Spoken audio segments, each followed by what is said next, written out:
All right. Welcome to Beast Wars Wednesday. We're your hosts, Decepticon Doug. Predacon Paul. Thanks so much for watching. We are so excited you're here. We're here to talk about the third episode of Beast Wars. It's called Equal Measures. Do you want us to... Yeah, let's try again. Okay, It's called Equal Measures. And please, one from you. Equal measures. Now I'll say equal, you say measures. Okay. Equal. Measures.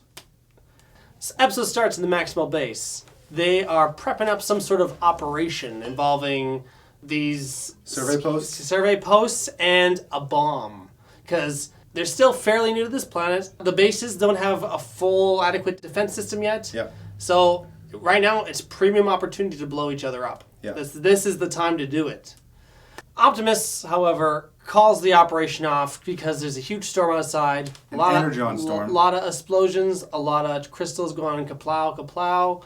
And he's like, this is too dangerous. Dinobot says, no, we need to attack. Dinobot, he just wants to scrap the Predacon so badly. He doesn't like taking no for an answer. He doesn't care about the storm. Storms are for the weak. Yeah. He appeals to Cheetor's reckless, young, and very selfish nature and gets him to deploy all the survey posts. Somehow that furthers his goals of destroying the base. I don't know. And then in the process of deploying them, he gets teleported to the Predacon base because one of the survey posts gets struck by lightning. You know, but something about the Energon makes it happen. Yeah. Energon is a bit like magic in the early episodes of Beast Wars. Space magic. Yeah, space magic equals Energon. He meets with Pterosaur. There's a brief scuffle. Pterosaur hits the same panel that Cheetor came out of when he was teleported and then goes straight to the Maximal base. Would you not? That means they have a direct teleportation unit between the Predacon base and the Maximal base. In the form of their communications array, which is linked in with the survey posts wirelessly. Dinobot sees Pterosaur, welcomes him to the base, forms a momentary alliance to figure out what the hell happened, figures out that there's a teleportation device, then he's like, this is how we're going to destroy the Predacon base.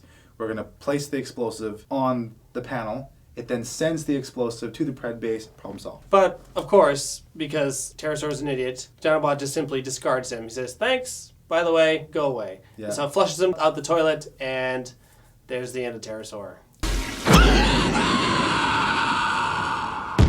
Cheetor gets chased around the base by two bumbling idiots known as Scorponok and Waspinator. Pterosaur shows up again. Yeah, he got back to that Predacon base pretty fast. He's like, oh boy, something's gonna happen here, and then he just flies as fast as he can, despite being flushed out of the Maximal. I mean, I guess they don't have toilets, but then It seemed like a torpedo tube. Torpedo tube.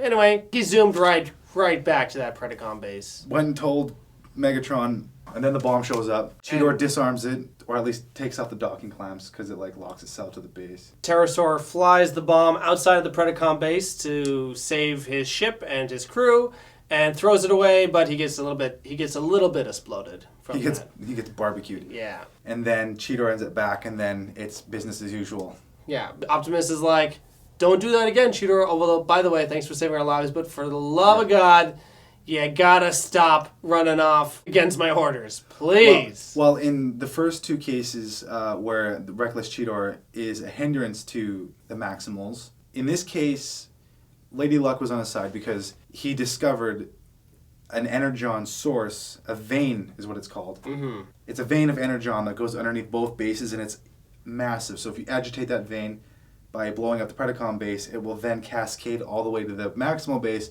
blowing them both up. So he saves the day inadvertently. Everyone would have died. Now everyone is not going to die. Yeah, so they owe Cheetor, but still Cheetor quit being an idiot. I got a question for you. Okay, so they were prepping the bomb. What were they going to do with it? They're going to explode. Explode the Predacon base. But how? How would they even get close to the Predacon base? I don't think we got a full idea of their plan. It was just, we've got these survey posts. Yeah. So that way they can detect whether or not Predacons are within the perimeter of the base. It's an early warning system in case the Preds launch an attack. When Cheetor sets them up, he sets them all up in a straight line. Shouldn't they be staggered? Well, if the Preds are like, there's survey posts all along this line, we'll just go around and hit the base from behind. Basically, they had all the components that would fit into the plot of the episode, I guess, really, is what it was. Survey posts, these collapsible things that go to the size of hockey pucks. Little discs. But they expand into like the size of like, I don't know, they're at least 2 meters in height. They're pretty big. I don't have a huge comprehension of like matter and compression, and I just think that this should be physically impossible. But you know what? You know how some Transformers are. They start off small, they kind of transform into some big robot. I guess, yeah. Yeah, so that does happen. So I guess there's disbelief. I've always had a few problems with that myself.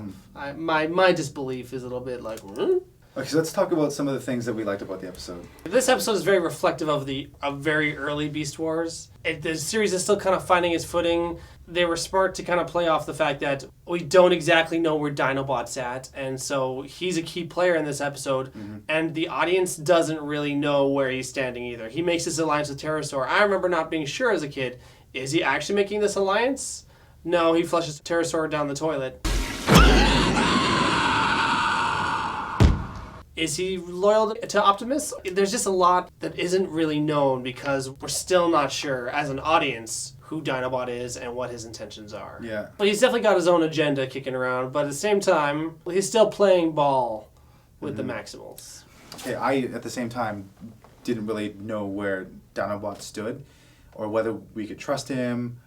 It's a good way of setting up the internal conflict and expanding upon what we've already seen in the first 2 episodes. That constant bashing of 2 different ideologies, right? You've got Optimus Primal, who's like, okay, but we want to survive this war.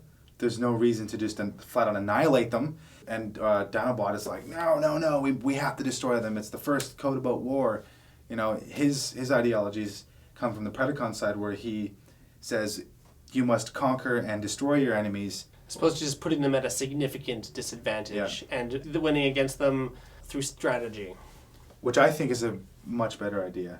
I mean, obviously, Optimus is the more honorable one, because he wanted to give them enough time to get out of the base. But Dinobot, his philosophy is best defense is a good offense, because he also knows how dangerous the Predacons are. You get a real sense for just how crafty Dinobot is. In the early episodes, you don't get a sense of his intelligence. You only sort of get a sense of his aggression and his sense of honor.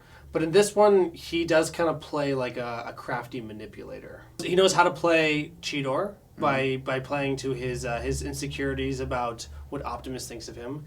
He knows how to play against Pterosaur and knows how to work Pterosaur's lust for power and stupidity against him. Very easy to manipulate someone who's just blindly ambitious. But also interesting enough, he also knows how to play Optimus and is able to get Optimus to go along with his plan to transport the bomb over to the Predacon base. So, and he's actually got his little fingers all over the cast, basically.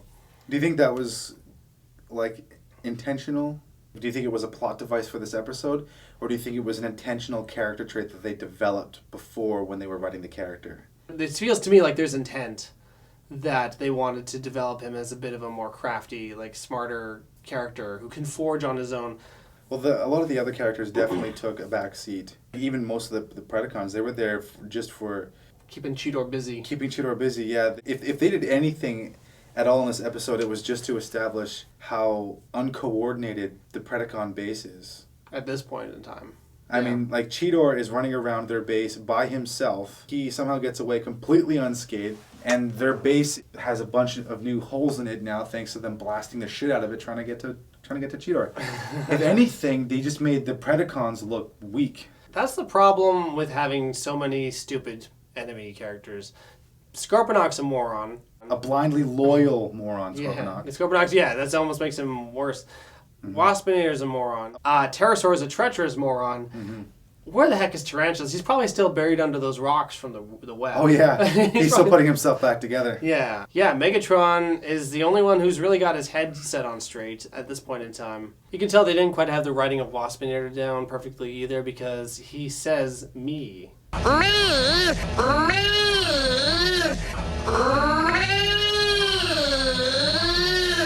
I'm like, what?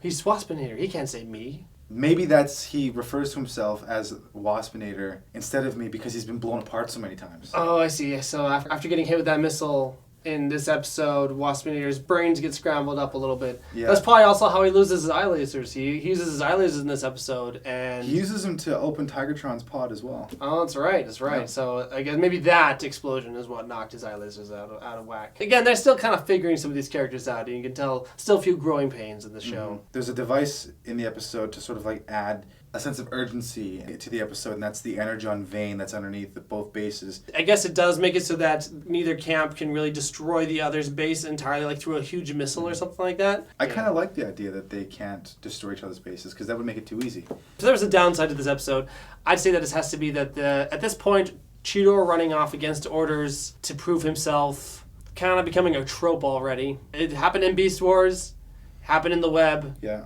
This is 3 for 3 with equal measures. You know, like, oh, Cheetor's at it again. Yeah, a bit of an eye roll. Definitely an entertaining episode, but I probably wouldn't miss it if I hadn't seen it. By no stretch of the imagination is it an awful episode. No. But is it required viewing? You missed it, you still wouldn't care? I just mean, like, if somehow this episode just got lost in time, I don't think it would add anything. They didn't add any numbers, right? There's been no fallen stasis pods yet. They haven't really dug too deep and or developed any more characters. Maybe Dinobot a little bit. Dinobot a little bit, and it's just more of the Cheetor action. Would season 1 be incomplete without it? Is it required viewing? No. Not a bad watch. Not a bad watch. I liked it a lot as a kid. But if we had to analyze it, and we got to give it a fair shake. So, 2.5 Reckless Cheetors. Please, like us, subscribe, share with your friends, send to all the people you know who love Transformers. We wish to get the word out there. And if you have anything to add on any of these episodes that we're talking about, if maybe we missed something, Write in the comment section. be civil, keep it brief. Well, thanks for watching Beast Wars Wednesdays. You have a great week. See you 2 weeks for the next episode. 2 weeks. And, yeah, we only want you to have one good week. The second week, fair game, you know? Fair game. Anything could happen. Yeah. All right.